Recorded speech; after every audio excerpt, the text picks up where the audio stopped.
बच्चों, आज हम सूरदास जी द्वारा रचित भ्रमर गीत के पदों का अध्ययन करेंगे। आओ पहले हम सूरदास जी के जीवन परिचय, उनके साहित्यिक परिचय की सूक्ष्म जानकारी हासिल कर लें। बच्चों, सूरदास का जन्म सन 1478 में माना जाता है। एक मान्यता के अनुसार उनका जन्म मथुरा के निकट रुनकता या रेणुका क्षेत्र में हुआ, जबकि दूसरी मान्यता के अनुसार उनका जन्म स्थान दिल्ली के पास सीही माना जाता है। महाप्रभु वल्लभाचार्य के शिष्य सूरदास अष्टछाप के कवियों में सर्वाधिक प्रसिद्ध हैं। वे मथुरा और वृंदावन के बीच गौ घाट पर रहते थे और श्रीनाथ जी के मंदिर में भजन कीर्तन करते थे। सन 1583 में पारसोली में उनका निधन हुआ।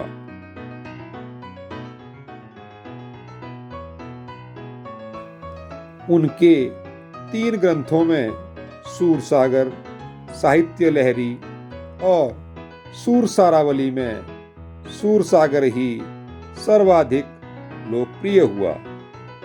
खेती और पशुपालन वाले भारतीय समाज का दैनिक अतरंग चित्र और मनुष्य की स्वाभाविक वृत्तियों का चित्रण सूर की कविता में मिलता है।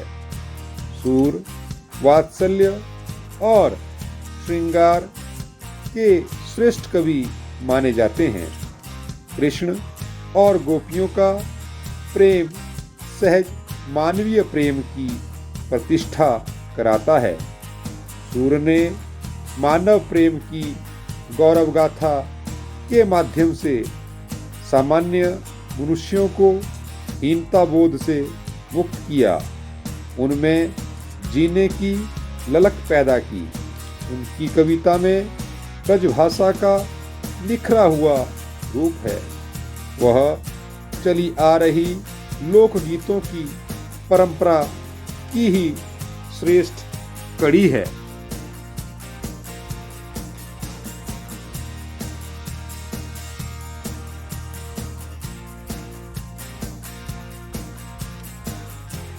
यहाँ सूरसागर के भ्रमर गीत से 4 पद लिए गए हैं।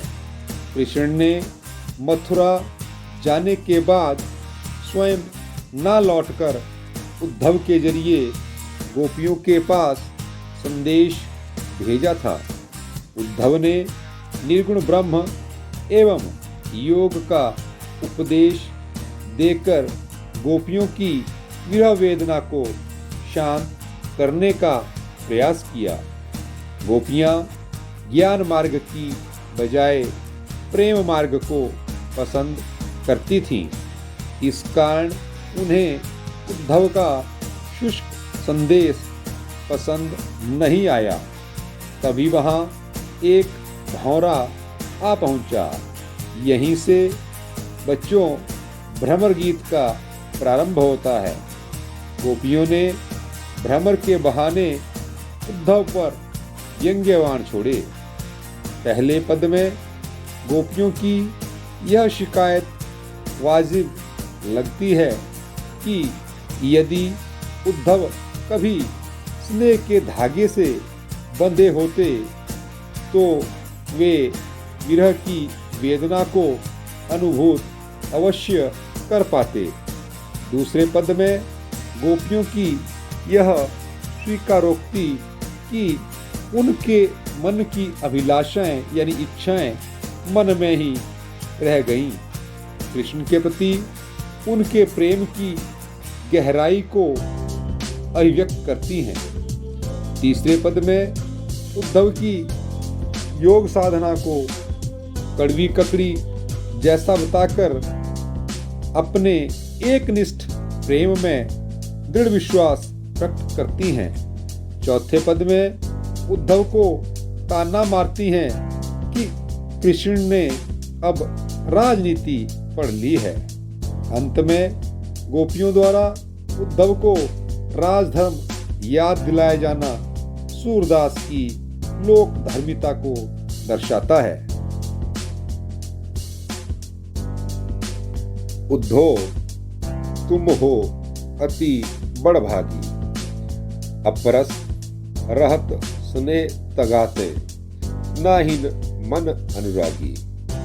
बड़भागी यानी बड़े भाग्य वाला, अपरस अछूता या नीरस, स्नेह नेह तगा धागा या बंधन, नाहिन मन अनुरागी। पुरैन पात, पुरैन यानी कमल, पात पत्ता, रहत जल भीतर, ता इस देह ना दागी, दागी यानी दाग धब्बा। ज्यों जल महा तेल की गागरी, महा यानी में, बूंद ना ताको लागी। प्रीति नदी, प्रीति नदी यानी प्रेम की नदी में पाँव ना बोरियो, पाँव यानी पाँव, बोरियो डुबोया। दृष्टि ना रूप परागी, परागी यानी मुग्ध होना। सूरदास अबला हम भोरी, गुड़ यानी गुड़, गुड़ चांटी ज्यों पागी।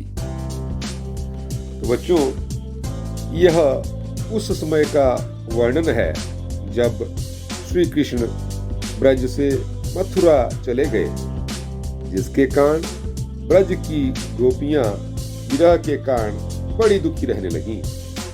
जब श्री कृष्ण को इस बात का पता चला तो वे स्वयं न आकर अपने सखा उद्धव को गोपियों को योग की शिक्षा देने के लिए भेजते हैं। गोपियां संदेश सुनकर विफर पड़ती हैं और व्यंग्य करते हुए उद्धव से कहती हैं, उद्धव तुम हो अति बड़भागी। हे उद्धव, तुम तो बहुत ही भाग्यशाली हो। अपरस रहत स्नेह तगाते, नाहिन मन अनुरागी। तुम कभी प्यार के धागे से बंधे नहीं, अर्थात तुमने कभी किसी से प्रेम नहीं किया, तो तुम किसी के प्रेम और विरह की पीड़ा को क्या समझोगे। पुरैन पात रहत जल भीतर, ता इस देह ना दागी। जिस प्रकार कमल का पत्ता जल में रहकर भी जल के ऊपर रहता है तथा उसकी देह पर दाग नहीं लगता, जैसे जल के ज्यों जल महा तेल की गागरी, बूंद न ताको लागी। जैसे जल के भीतर तेल से सनी गागर डाल दी जाए तो उस पर एक भी पानी की बूंद नहीं लगेगी, वह जल में रहकर भी अपने ऊपर जल का प्रभाव नहीं आने देती। प्रीति नदी में पाँव न बोरियो, दृष्टि न रूप परागी। उसी प्रकार तुम भी सदा श्री कृष्ण के साथ रहकर भी उसके प्रेम से अछूते ही रहे। प्रीति नदी में पाँव न बोरियो, दृष्टि न रूप परागी। तुमने तो कभी प्रेम रूपी नदी में पैर नहीं डुबोया, तुम किसी के रूप पर मुग्ध नहीं हुए, तो तुम हमारा प्रेम क्या समझोगे। सूरदास अबला हम भोरी, गुर चांटी ज्यों पागी। हे उद्धव, हम तो भोली भाली ग्वालिने हैं। जिस प्रकार चींटी गुड़ से लिपटी रहती है, उसी प्रकार हम भी श्री कृष्ण के प्रेम में डूबी हुई हैं। बच्चों, यहाँ कहने का भाव ये है कि गोपियां जो हैं वो उद्धव को अपने मन की दशा बता रही हैं।